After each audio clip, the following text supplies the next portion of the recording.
Hello everyone. Welcome to Naija Media Connect, your trusted home for deep dive analysis into the stories shaping our nation and the world. Before we dive into this critical report, please take a moment to hit the subscribe button and turn on notifications. Stay informed with facts, not rumors.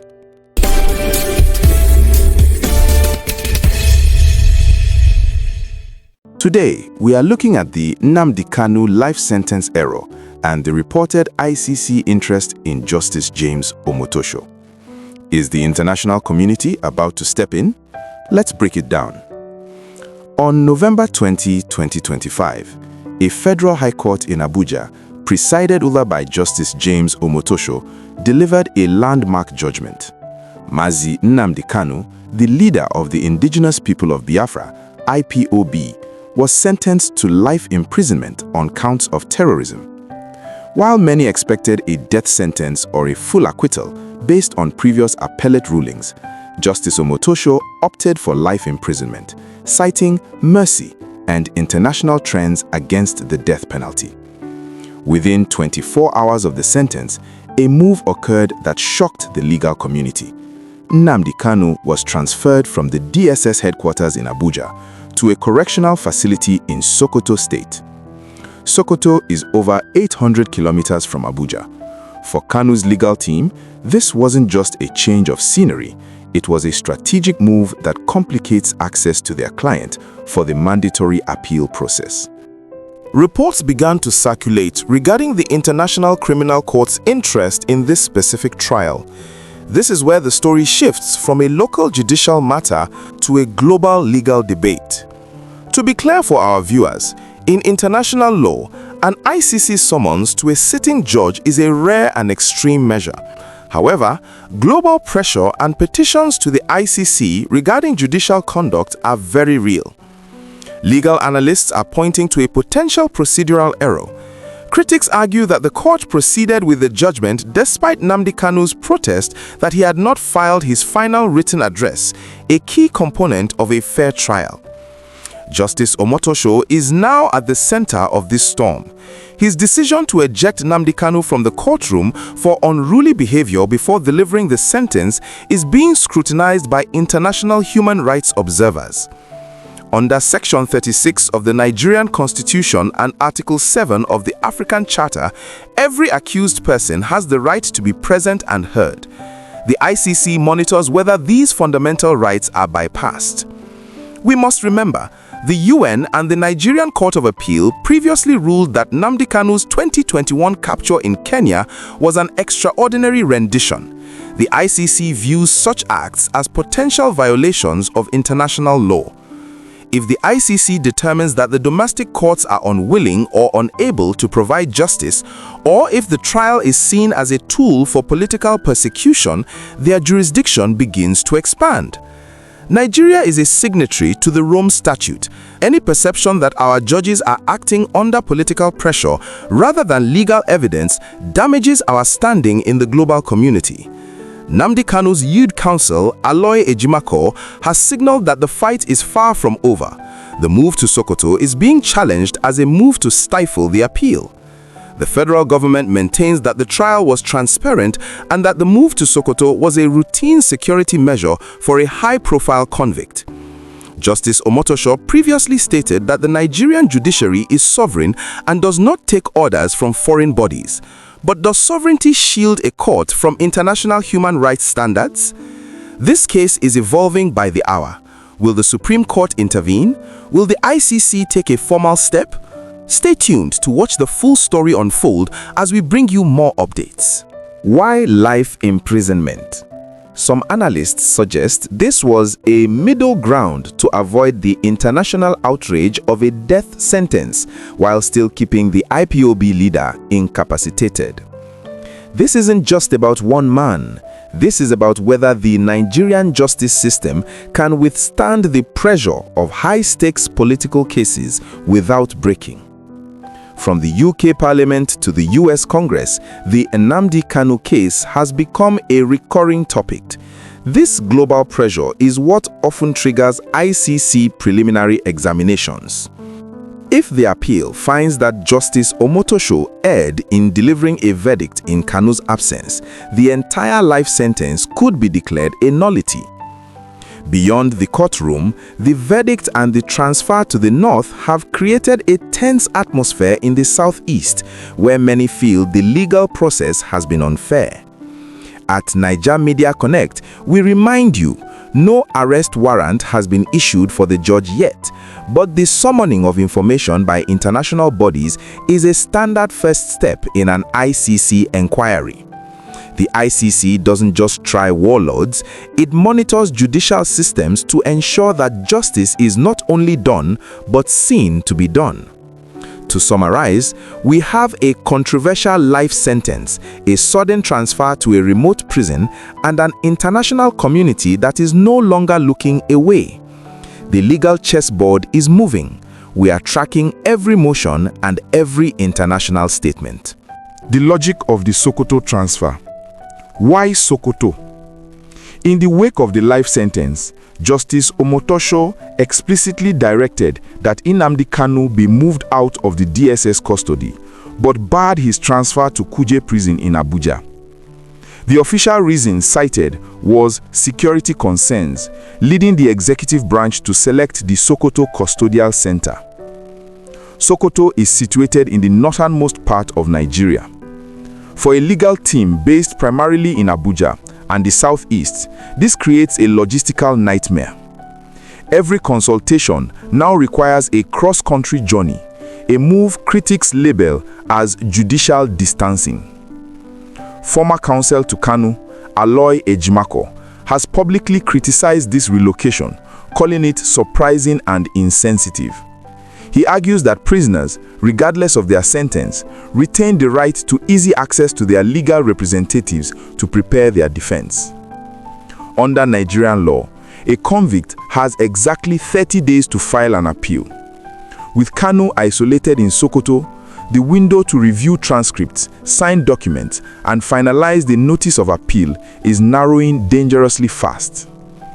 In a bold move on December 8, 2025, Nnamdi Kanu personally signed an ex parte motion from within the Sokoto facility. He is asking the court to move him to a prison closer to the capital, specifically Suleja or Kefi, to facilitate his appeal.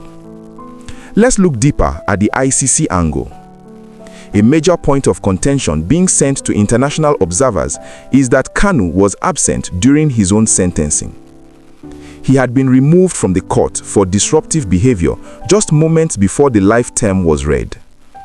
International legal experts argue that sentencing a defendant in absentia, especially when the absence is forced by the court, may violate the right to be present guaranteed under international human rights treaties, which the ICC is sworn to uphold.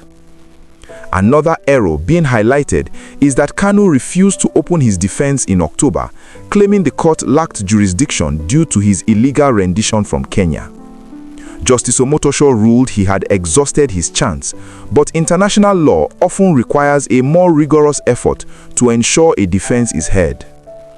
The ICC's interest is fueled by the 2021 kidnapping of Kanu in Kenya. Although the Nigerian Supreme Court ruled the trial could proceed, international bodies still view the initial capture as a violation of sovereignty and human rights. This case has put the Nigerian judiciary on trial in the court of global opinion. If the ICC finds that Justice Omotosho's court bypassed standard procedures to secure a conviction, it could lead to individual communications or formal inquiries into the Nigerian legal system. In a surprising turn of events, Abia State Governor Alex Otti visited Kanu at the Sokoto Correctional Center in mid-December. This visit confirms that despite the distance, the political leadership of the Southeast is not abandoning the IPOB leader. Governor Otti stated that his visit was for dialogue, not politics. He noted that even with a court sentence, there is still scope for administrative engagement. This suggests that a political solution might be brewing behind the scenes. Some analysts suggest the life sentence was designed to give the government leverage.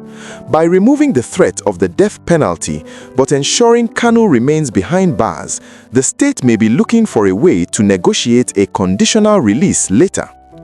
The mood in the southeast remains one of quiet tension. While some hope the sentence ends the violent sit-at-home orders, others see Kanu as a matter of an unfair system, further fueling the fires of secessionist sentiment. Interestingly, while Kanu's case reached its peak, the Nigerian government has been busy proscribing other groups like the Lakurawa in the north as terrorists.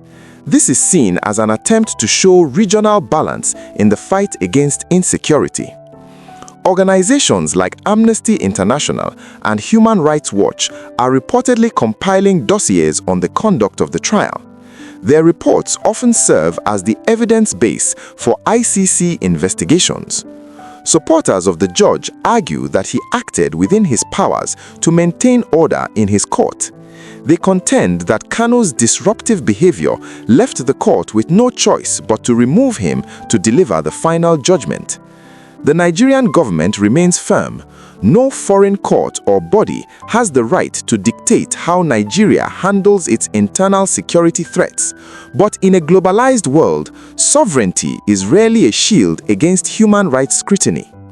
The next few weeks are critical. If the Abuja division of the Court of Appeal agrees to hear the case, and if they grant the motion to move Kanu back to Abuja, the Sokoto chapter of this saga might end, but the legal war is just beginning. From the streets of Umuahia to the halls of the ICC in The Hague, the world is watching. This is more than just a trial. It is a test of Nigeria's democracy and its commitment to the global rule of law. With the 30-day appeal window closing, the Legal Aid Council of Nigeria, LACON, has officially stepped into the arena. Representing Mazi Nnamdi Kanu, they have filed an urgent ex parte motion to address what they call a human rights emergency regarding his current location.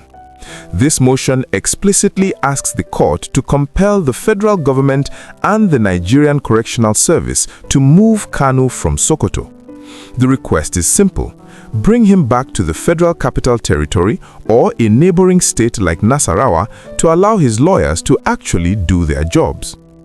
In a courtroom update from December 8, 2025, Justice James Omotosho declined to grant this transfer request through an ex parte application.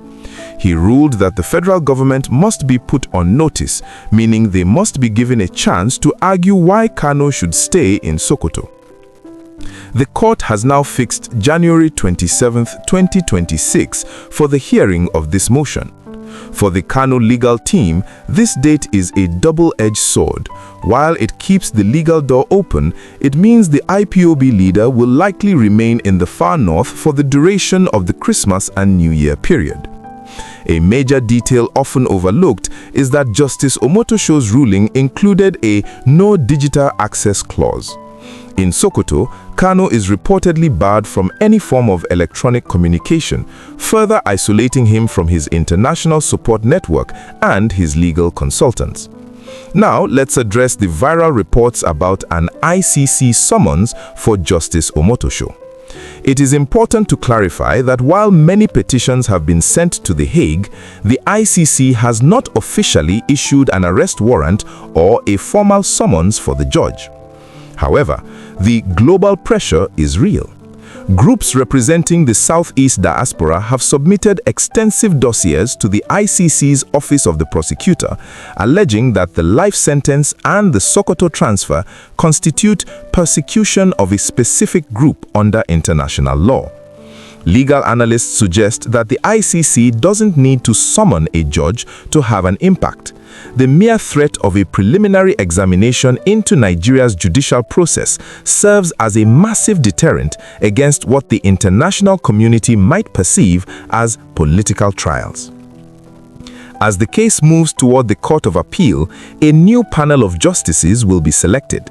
This is the reset button Kanu's team is praying for, a chance to argue that the previous proceedings were fundamentally flawed from the moment the extraordinary rendition occurred. In his final judgment, Justice Omotosho labeled Kanu an international terrorist. This specific wording is significant because it is intended to justify the maximum sentence and the high security transfer, but it is also the very phrase that Kanu's lawyers intend to tear apart during the appeal. As we enter the final weeks of 2025, the Legal Aid Council of Nigeria, LACON, is facing an uphill battle.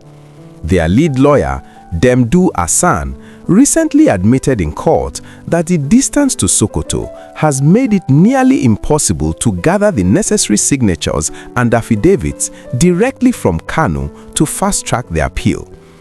Perhaps the most explosive detail emerging from the defense is the claim that Kanu was convicted under a repealed law. Kanu's brother, Prince Emmanuel, reported that during a visit to Sokoto, Nnamdi Kanu laughed at the verdict, questioning how Justice Omotosho could use a statute that is no longer legally binding. If proven, this technical error could collapse the entire life sentence. Mark your calendars for January 27, 2026. This is the date Justice Omotosho has set to hear the motion on notice regarding Kanu's transfer. The court has demanded that the federal government and the Nigerian Correctional Service be served so they can explain why the IPOB leader must remain in the far north. The government's defense for the Sokoto move rests on the safety of the Kuje facility in Abuja, which has a history of high-profile breaks. However, the international community is asking, is this a genuine security measure or a calculated move to sabotage Kanu's constitutionally guaranteed right of appeal? Back home in the southeast, the tension is palpable. Civil society leaders and residents have expressed that this life sentence feels like a predetermined script. There is a growing fear that instead of bringing peace, this verdict might trigger a new wave of agitation from even more radical factions. Notable political figures, including Peter Obi, have weighed in, describing the conviction as a failure of leadership. The argument is moving away from the courtroom and into the realm of national reconciliation, with many calling for a political solution rather than a legal hammer. While viral headlines claim Omotosho is in trouble, the reality is a sophisticated game of international chess. The ICC is reportedly receiving daily updates on the procedural anomalies of the trial. Their role is not to replace Nigeria's courts, but to step in if the local system is seen as a theater of injustice.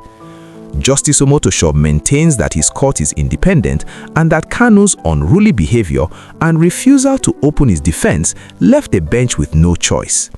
To the judge, this was a matter of upholding the dignity of the Nigerian court against the defendant who refused to recognize its authority. As we wrap up this analysis, one thing is clear: Nnamdi Kanu is in a cell in Sokoto, but his case is in every courtroom in the world. The coming months will determine if Nigeria's judiciary can survive this international scrutiny, or if the Sokoto error will be the turning point that changes everything. We have analyzed the life sentence, the controversial transfer to Sokoto, the potential legal errors involving repealed laws, and the intensifying gaze of the ICC. This story is no longer just about IPOB, it is about the integrity of the Nigerian justice system. Now, we want to hear from you. Do you believe the transfer to Sokoto was for security or to hinder the appeal? And what do you think the ICC's next move should be? Drop your thoughts in the comments below. If you value deep, calm, and realistic news analysis, please like this video and share it to keep the conversation going. Most importantly, subscribe to Naija Media Connect and hit that bell icon so you don't miss our next update on this developing story.